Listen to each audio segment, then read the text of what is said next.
Derrick, you have a quick? Thank you. Good. All right, Derrick. All right, guys, we're going to start with Q&A. Just raise your hand, wait for the boom mic to come around. Make sure you introduce yourself. Let us know where you were.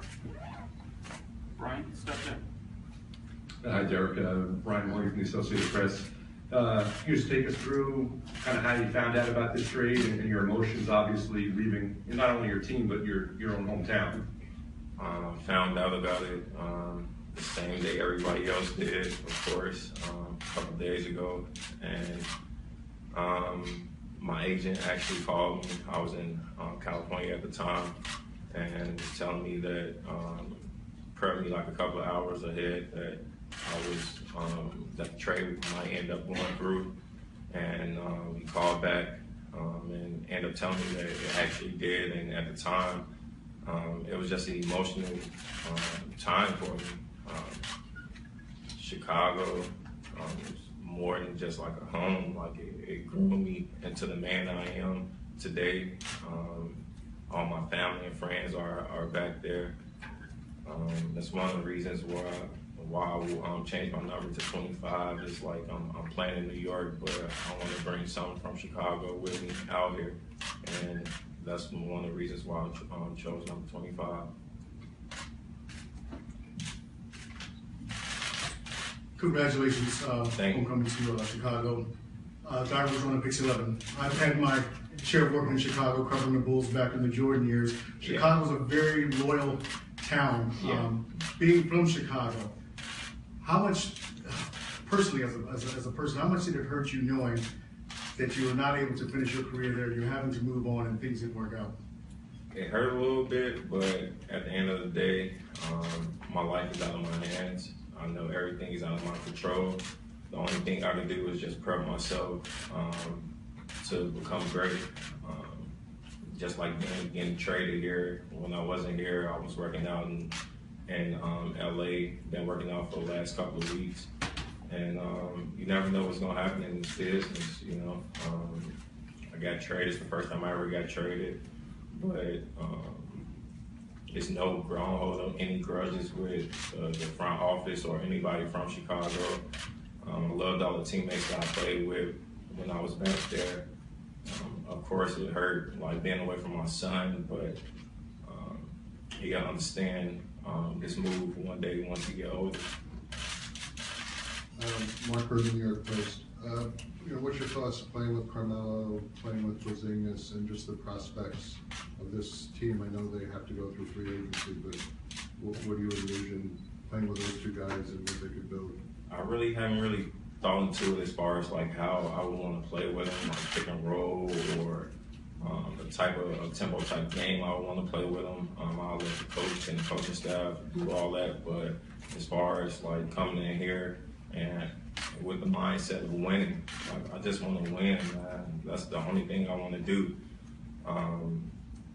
I know it's going to be a lot of pressure. People going to try to put a lot of pressure on us. Like, it's no pressure at all. All we got to do is just go out there, play together, and win games one game at a time.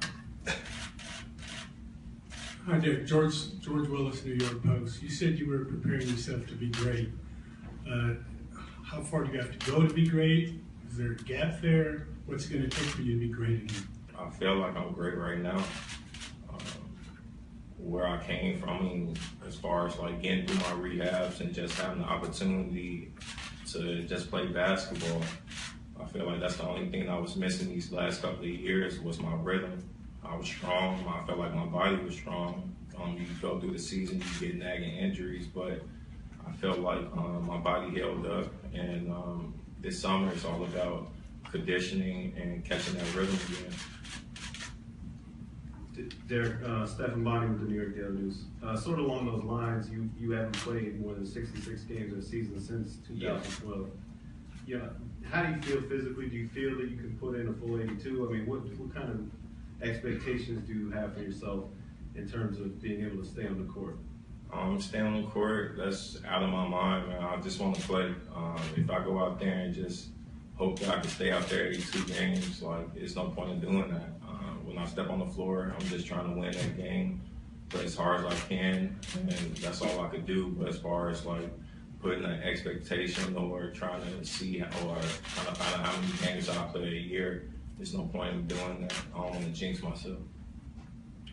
Derrick, Ian Begley from ESPN.com. You know, you are entering the final year of your contract. Phil Jackson said yesterday that he hopes that this could be a long-term proposition. How do you view coming here and where you are in your career? Are you hopeful that this works out long-term?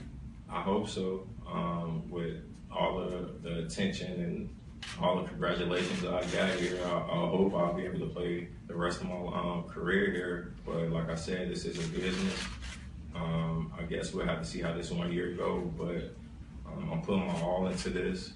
I've been working my butt off as far as my work ethic, and we will have to see. Chris Broussard, ESPN. Derrick, everybody wants to know, can you be that MVP type player you were before the injuries? How close do you feel you are to that player now? I feel like I'm close, but at least sitting up here and saying that, that's not going to do anything. Next year, I want to let my game speak for itself. Like I said, I've been preparing myself. I felt like last year I was prepared. I ended well. This year is adding on top of that. Trying to sharpen my game a little bit more. Look at the areas where I wasn't that efficient and see if I can make them efficient this year. And just learning from my mistakes. That's what it's all about, learning and adapting. And I think I'm the talent, or one of the talents in the league that can adapt to the game. Hi, Tara Sullivan from the Burning Record. You mentioned just, it was an emotional time to hear the decision. Does it feel real yet? Is it still, are you still in a state of, describe just, what it's like, how you feel? Still don't feel real. Driving in and just seeing my name on the billboard, or seeing my picture on the billboard, or on the screen outside of the building, kind of blew me away a little bit. Like, it probably really don't hit me until I step on the floor and I actually have a jersey on.